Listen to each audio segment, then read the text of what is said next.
perte de poids est un challenge et ce challenge est souvent accompagné du sentiment de frustration, le sentiment de culpabilité de ne pas y arriver ou tout simplement d'impuissance parce que l'on se dit qu'on a tout essayé. Ce sentiment de frustration et d'impuissance est augmenté par le fait que autour de nous, il y a certaines personnes qui arrivent à perdre du poids quand d'autres n'y arrivent pas. Si vous regardez cette vidéo, c'est probablement que vous avez déjà essayé de perdre du poids, sans succès ou avec très peu de succès.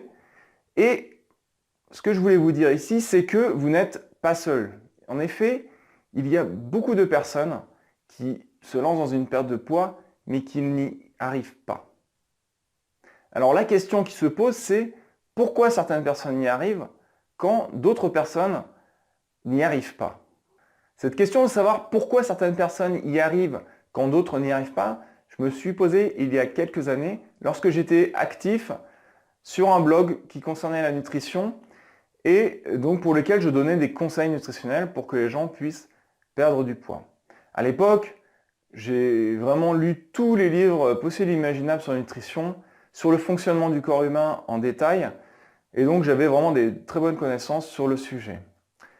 Malheureusement, lorsque j'ai commencé à aider les gens pour perdre du poids sur le plan nutritionnel, il y en avait qui avaient du succès, mais j'ai été confronté à des retours par email de personnes qui me disaient qu'elles n'y arrivaient pas parce qu'elles, par exemple, se rabattaient sur la nourriture lorsqu'elles étaient en colère ou alors lorsqu'elles étaient frustrées ou qu'elles avaient une addiction pour certains aliments qui sont bien connus pour ne pas être en adéquation avec ce qu'il faudrait manger pour perdre du poids, ou alors tout simplement qu'ils détestaient leur corps au point vraiment de se haïr eux-mêmes et ça a annihilé toute chance de succès.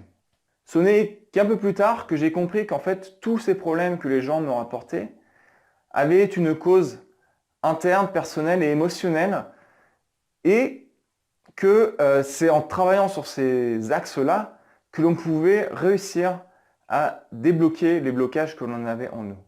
En effet, en tant qu'être humain, nous sommes des êtres émotionnels, nous exprimons des sentiments positifs ou négatifs, positifs tels que la joie, tels que l'amour, tels que la gaieté, etc. Mais également, nous avons beaucoup d'émotions négatives telles que la peur, l'anxiété, la haine, la frustration, etc. Et c'est vraiment ces émotions négatives qui, consciemment ou inconsciemment, vont nous bloquer dans les objectifs que l'on se fixe.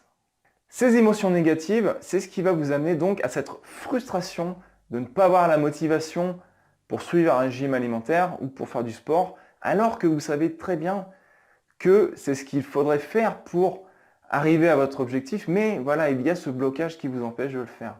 Ou alors, vous haïssez votre corps à chaque fois que vous vous regardez dans la glace, tout en sachant que si vous suivez, si vous mangez mieux et que vous faites par exemple un petit peu de sport, ce corps va s'améliorer et vous pourrez vous aimer vous-même. Ou alors, vous pouvez avoir également cette haine de votre corps. C'est-à-dire qu'à chaque fois que vous vous regardez dans la glace, vous détestez vraiment certaines parties de votre corps ou son ensemble. Alors que bien sûr, tout le monde veut avoir ce sentiment d'un corps en pleine santé et que l'on aime. Et lié à ça, on peut aussi parler de cette anxiété de ne pas plaire aux autres, de ne pas plaire à son partenaire ou de ne pas plaire tout simplement aux gens qui sont dans la rue, puisqu'on a tous en nous ce besoin d'être reconnu et d'être aimé par les autres. Et donc, on comprend bien que ces émotions négatives nous bloquent dans notre objectif. Pour adresser les problèmes dont je viens de parler, d'émotions négatives, j'ai développé un programme que j'ai nommé Tap & Slim et qui vise à adresser toutes ces causes émotionnelles négatives que nous avons en nous et qui nous bloquent. Pour rentrer plus en détail, qu'est-ce que c'est Tap & Slim?